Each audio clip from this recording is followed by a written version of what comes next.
Imagine a time when the skies were thick with smoke, the air burned your lungs, and the very ground beneath your feet seemed to hum with the pulse of a city forged from fire. A time when steel and iron were not just materials, but the backbone of a growing empire. But there was a darker side to this story, a side that most of us have forgotten or perhaps never knew existed. This is the story of the Beast of Middlesbrough, a creature born from the heart of industry, a creature that devoured not only the earth, but the lives of those who dared to feed it. The blast furnaces of Middlesbrough weren't just machines. They were living, breathing monsters that shaped the world, and in doing so, tore apart the lives of the very people who gave their blood, sweat, and tears to keep them roaring.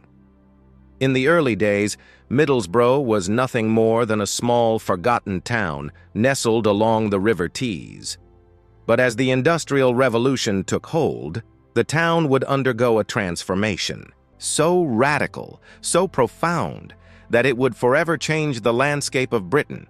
This was the birthplace of the Beast, the towering blast furnaces that would define an era and become the very symbol of industry's unrelenting thirst for power.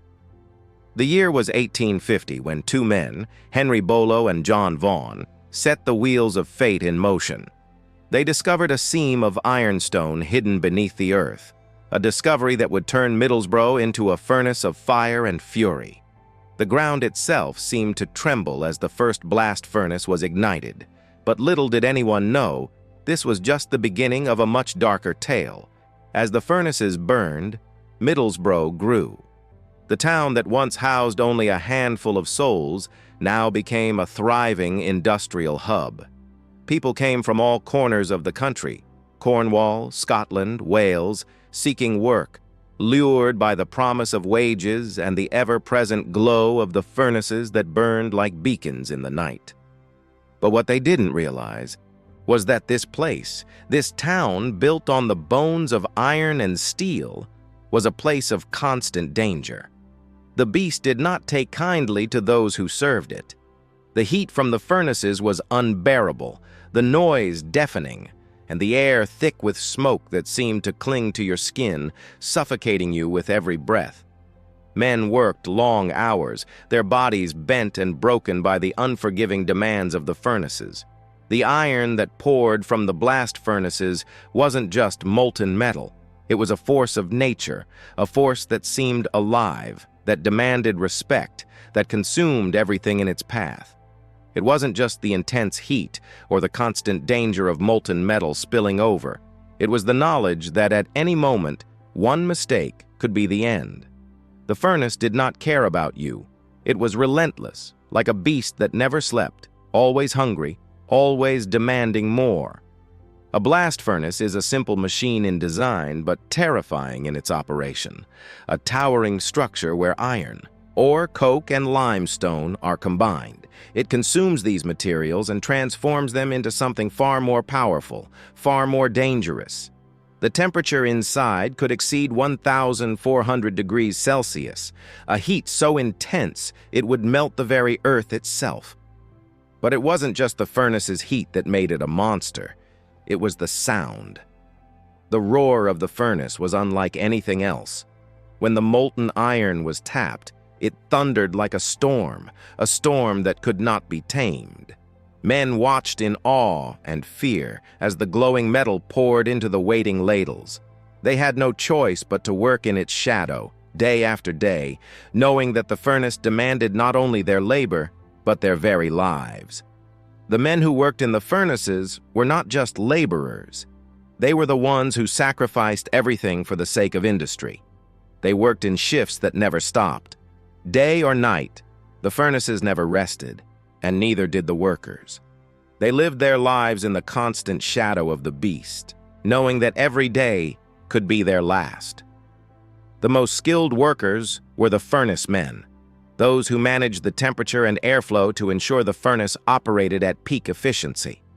Their job was physically demanding, but it was also mentally taxing. They were the ones who had to control the fire, tame the beast, but even they were not safe. The molten iron that surged through the furnace was a force of nature, and it would not be denied. One slip, one wrong move, and it could all go terribly wrong. The workers knew this well, but they still kept returning day after day because this was their livelihood. It was all they knew. The women who observed the men at work, like Lady Florence Bell, described the atmosphere as one of constant danger.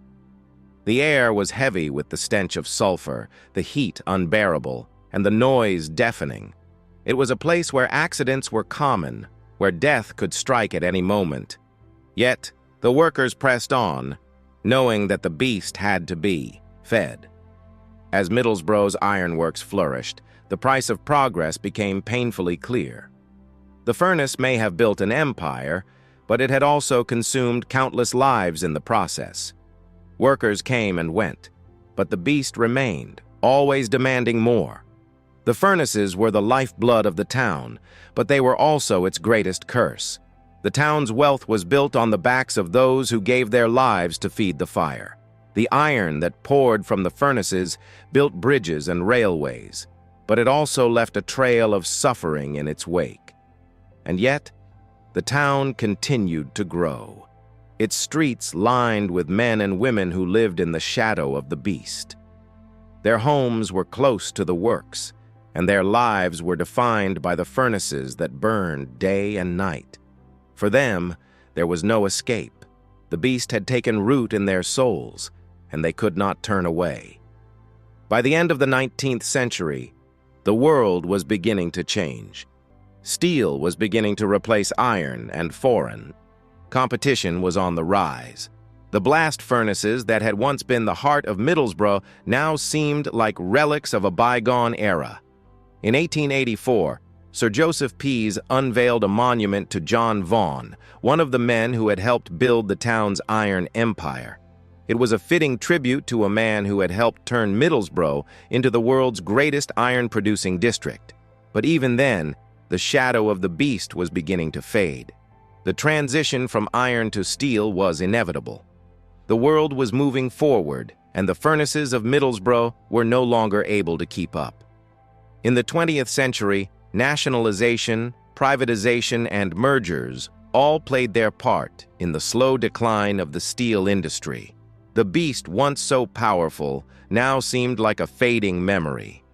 The last blast furnace, the Redcar blast furnace, was mothballed in 2009, and by 2015 it was finally extinguished. The once roaring furnaces that had defined an era were now silent, leaving behind only the rusting, skeletons of their former selves. Today, Middlesbrough is a different place. The Industrial Revolution that once shaped its skyline is now a part of its history. The furnaces are gone, replaced by new industries, wind turbine manufacturing, carbon capture projects.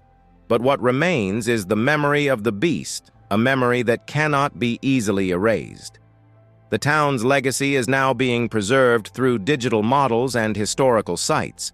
But no virtual reconstruction can capture the raw power of the furnaces, the heat that blistered skin from 20 paces, the deafening roar of molten iron, or the fear that gripped every man who worked near the beast. What remains is the memory of the men who gave their lives to feed the fire.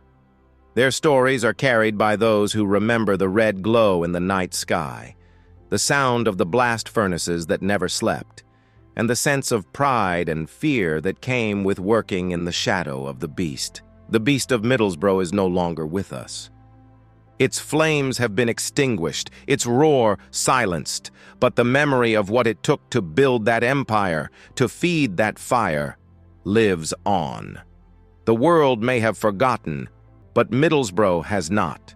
And as the town continues to evolve, as new industries rise from the ashes of the old, we must remember the sacrifice, the courage, and the lives that were lost in the shadow of the beast. If you remember the days when the town glowed red, when the furnaces burned night and day, when the world seemed to be built from iron and fire, then you carry a piece of history within you. It is a history that must not be forgotten. So share it. Tell the story of the beast and the men who gave everything to keep it alive. Remember what it meant to live in the shadow of those towering furnaces, and let us honor their sacrifice. The world owes Middlesbrough the dignity of remembrance. If you found this story moving, share it with someone who may have forgotten or never known.